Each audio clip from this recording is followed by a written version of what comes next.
Guys, I'm going to go pretty quick on this. However, I think what's going to happen is alarm bells are going to go off in your brain for those of you guys that stalled out right from the get-go in trying to find the people. Now, what I've done is made notes, and again, this is for my benefit, so listen to what I have to say here. First of all, I've made a couple of notes as far as skip tracing. One is, at a certain point, cut your losses, don't get OCD, move on. Move on. If you can't find those people and you've given it a legitimate, you've really tried to do it, move on. Obviously, you don't need to do this if you work as with one of our programs as a researcher. If you've got one of our remote programs, Florida or Tennessee or North Carolina, or surplus funds or deed flips, something where we will partner with you, you can send it in to us and we'll take it from there. I cannot tell you the number of people that go, I'm not going to work it because I can't do it on my own, Sean, so I'm just not going to work it.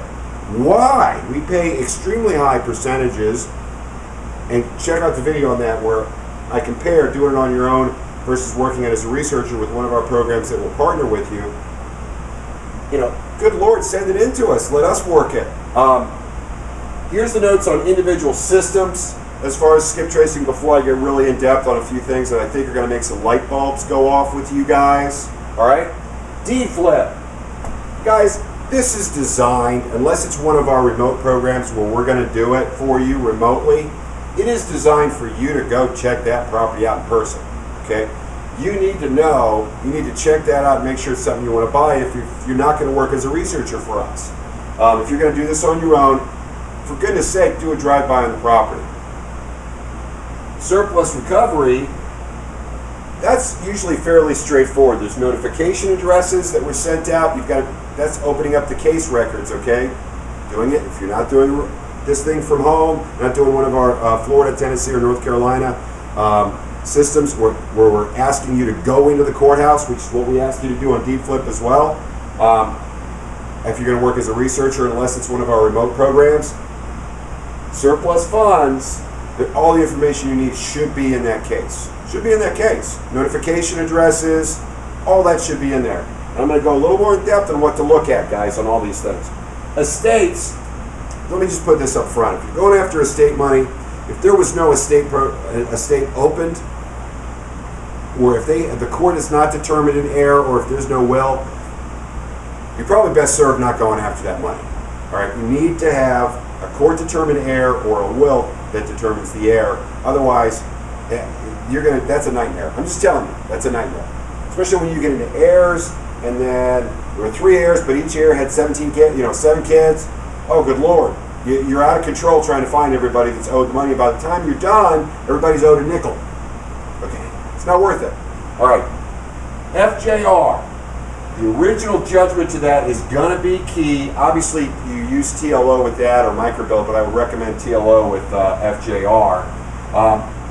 That will give you the case information you need, and I would follow up with that because if you contact the county where that is recorded, where that case is recorded, and you request that specific case information, it won't be cheap, it'll be $15, $20. So obviously you're going to want to go after the high dollar stuff. That's going to have everything you need in it. Notification addresses, where they notify the people, all that. Hybrid, you're just checking if they got the right person. Obviously, Pacer is your major hit, and then you can hit a match from that. That's pretty covered in the book, but I'm going to touch on this again. Bankruptcy gold mine, primarily, you're going after mom and pops. Remember, these are creditors. You're going after people that are owed the money, not the individual claimant. Secretary of State, if it's a small business that's an actual corporation or even a mom and pop small LLC, something like that, the Secretary of State is going to have a really good website. They'll even tell you what their addresses used to be. Is it in receivership, meaning is there an attorney handling any further monies coming in for the company even though it's not active? That's huge for you there for bankruptcy gold mine. ZCA, really I push the Robin Hood method on this. This is zero competition auctions, which means you're really looking for folks that are living in the property, so you need to drive by on that. That's one of the reasons we're really not partnering up with people. We've got too many people pretend that they went by the house. It's a nightmare. Redemption, pretty much use the techniques we use for surplus funds and deed flip. Okay, here's where the light bulbs are going to start going off with you guys. Bottom line, guys, in order to find these people, you got to have something to use to plug into TLO or microbilt or whatever skip tracing software you're using. You need to know city, state, as well as the name, some address, as much address as you can have. You need to know that to whittle it down so that you can at least get down to maybe 2 or 3 people that might be the right claimant. I'm going to take it further, and I'll touch on that in a second. But first I want to say something. If you don't remember anything else, okay, remember this and 2 other items. 1, middle names are huge. Don't get sloppy. Oh, it's Tom Johnsonovich. No, it's Tom L. Johnsonovich. Okay? Or Tom P. Johnsonovich. Don't get sloppy and go, yeah, it's Tom Johnsonovich. Oh, look at that, I've got an L. Put that in there, because that is going to be monstrous in you finding the right one. By the way, that's why we're really tough when people screw up title work or they get sloppy with spelling names. We're really tough with that, because guess what you did? You screwed us up. You gave us the wrong name, spelled wrong, or a wrong middle initial. Now we're chasing the wrong guy. That's kind of a big deal. All right, middle names are huge. Bottom line here, do you have an address? In other words, if let's say you had a surplus funds list and there's no address on there, well, obviously the answer is no, right? You don't have an address on there of the foreclosed property. Whatever it is, whatever program you're using, do you already have an address? If yes, hey, it's simple. Use TLO or microbilt. Check out on our sources, our programs. This is an upgrade. I've made that very clear to the existing upgrades. There are contacts in there for those 2 folks for TLO and microbilt that you can get a hold of. Microbilt in particular, it'll save you the startup cost, which can be $200 to $250 just by calling our guy and telling him you're working with us. Got to call the right guy and all that, but that's a big deal. Use that. Plug in the address first. Start as tight as you possibly can. Notification address, wherever you got the address. You can get an address from a number of different sources. Plug it in with the name, with the middle initial, with the city, state, all that. Because most of these programs will archive old addresses, and now you got the right hit. You got the right guy. This is if you have the address. You're using the address as a cross-reference. This is what a lot of people haven't been getting. So let's talk about that for a second. What if you don't have the address? What if you've got surplus funds retrieval and it's a list showing you there's 30 grand in surplus, but there was no address for the foreclosure address, no address at all for the owner? Well, or same thing, deed flip, maybe it's not owner occupied, or maybe it's land, okay, where you're trying to get by it and then flip it over. Estates, maybe on the initial information you got doesn't have any address at all. How do you find this stuff? Okay, well, if there's no address and it's related to foreclosure, meaning deed flip, surplus funds, maybe even hybrid if you're working a surplus funds list, ZCA because it's an upcoming foreclosure, zero competition auctions rather, or redemption. Guys, start with the county tax assessor or department. They archive records for past owners. Plug it in. Use their system, their online system with the name. Again, middle initial is kind of important here, but plug it in with the name and you'll see old tax records usually with tax assessment. You can also check GIS, all right?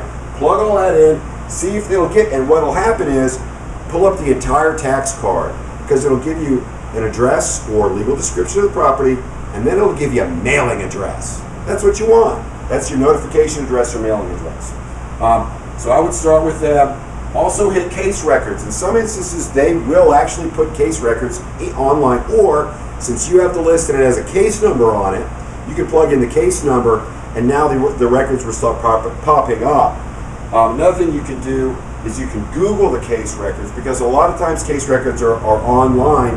They're not protected, but if you Google by the case number, it's going to pop up. So check that out, 2015 CA 1202. Maybe it's Cambridge County, Cambridge. Plug all that in, Google, sometimes things will pop up for you.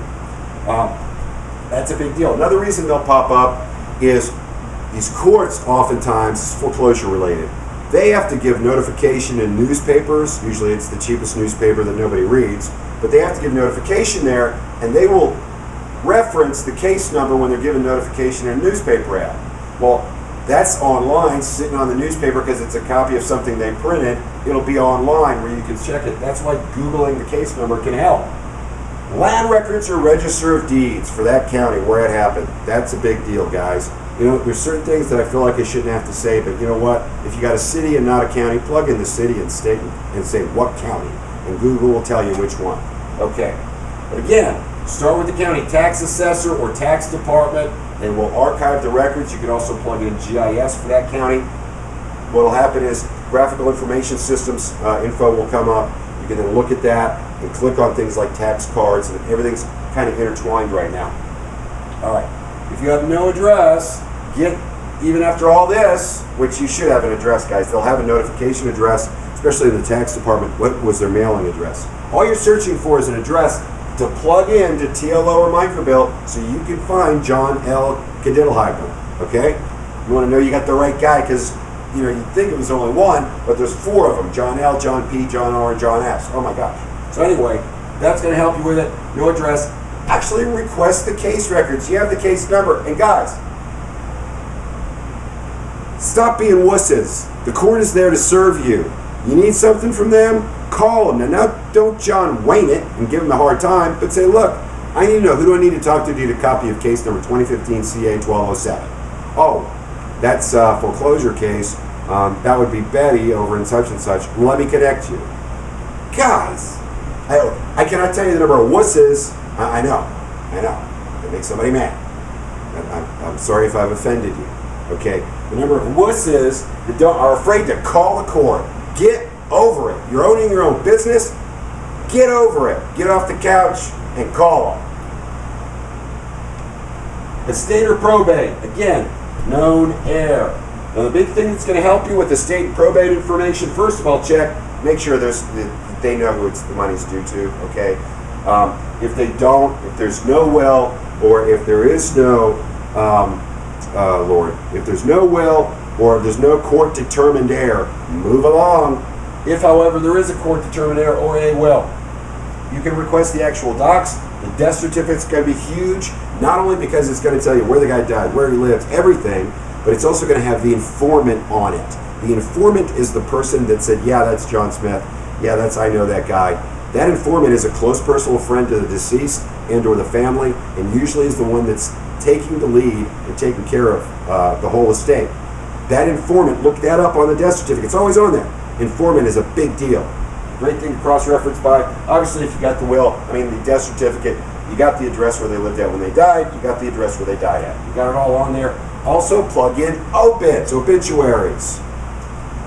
All you got to do, it was John Fromer, died in Orange County, Florida. John Fromer, Orange County, Florida, obituary. Plug it in, it'll tell you who the people were that were left, all that. You can ask around. Guys, by the way, estates and probate. Somebody tells you, I'm the executor, I'm the only will. They're lying to you. I'm the only heir, I'm the executor, I've got all that information. Great. Send it to me, and I'll talk to you. Well, all right. Bankruptcy. So don't trust them, guys. If it's not recorded, I've said this 100 times, it's not recorded at the courthouse, it doesn't count. So if they don't have that information and a certified copy is recorded at the courthouse, go away. Back away. They lied to you. Get out of there. All right. Bankruptcy. Additional PACER docs. It's a bankruptcy gold mine, also hybrid. You can pull up additional PACER documentation on the case that will usually give you amendments to the bankruptcy, which will tell you if they moved. They'll also give you contact information for the individual. It's also a nice little backwards way. Look, what was the guy's attorney? You can plug in the attorney in that district or that county where it happened. It's a district for bankruptcy, but they'll usually give you information too. For the individual, their notification address. That attorney can also give you an idea of where the guy was. You're going to have the last 4 of the social in the PACER. That's a big deal too, by the way, because that's another way to match up. Notification addresses are in there.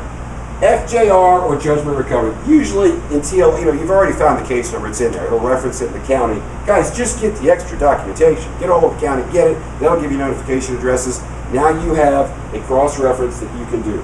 The biggest and best, again, court documentation. Requested. Yes, that may cost you $10 or $15. So what are you going to do? You're going to go after the $100,000 deals. You're going to go after the $20,000 deals. You're not going to go after the $500 deals because you are thinking you're not worthy of going after the $20,000 deal. Go after the big deals first and work those. All right. What we're going to be doing in follow-up videos to this is talking about contacting the individuals, getting the right person, how to weed through it, going into depth. What I want to get, forget everything I just said for a second. The point of skip tracing is to get an address so that you can plug in the name, middle initial is important, with the address. These skip tracing programs can cross-reference by an address even if it's an old one. That will give you a hit on the new address. Big deal. Big deal, and I think a lot of people, light bulbs just exploded in their brains because they didn't get that before.